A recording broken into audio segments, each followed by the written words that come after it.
حرفيا هنا تنتهي الحياة. مرحبا بنا في طريق الموت، طريق غير معبد 600 كيلو، ما كانش ريزو، ما كانش انترنت، وما كانش تريسيتي، ما كانش الماء. راح تكون مغامرتنا في الاوتوستوب هاد الخطرة. هاد الطريق يربط بين ركان وولاية برج باجي مختار، كلها صحراء، لازم تتبع اثار العجلات باش ما تضيعش. تاهو فيها ناس ومعظمهم ماتوا، يمشوها غير اللي حافظينها ولا مع سكان المنطقة. السيارات رباعية الدفع هي وسيلة النقل تاعهم الوحيدة، يركبوا 4 من الخلف، يستغرقوا 15 ساعة في الطريق ويخلصوا. يا ابراهيم شحال تديني الباب؟ 700 ينزل بيك فطريق تشرب لاتاي تاكل. اما هادو الشاحنات يحملوا المؤونة والبنزين، والسيارات ايضا ينقلوهم لولاية برج باجي مختار، يستغرقوا يومين في الطريق. وانا حاولت نروح بالاوتوستوب لكن درجة الحرارة راهي 40 درجة عليك.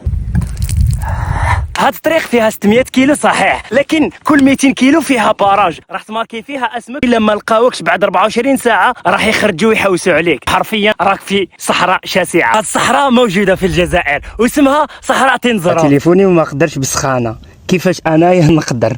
شوفوا راني بعد ساعه عليك تبان لي ما كسبتش نلقاها اوتوستوب هنايا. راح نولي لصحابي فيها خير. طال الانتظار والو. الحمد لله. كنت متمني نلقى فيها خير. حبسنا الماء في الركاين يا خويا. ربي يكون في العون كاع اللي يجوز هاد الطريق لانه فريمون صعيبه. صحراء الجزائر كبرى. الله في رواحكم، سلام.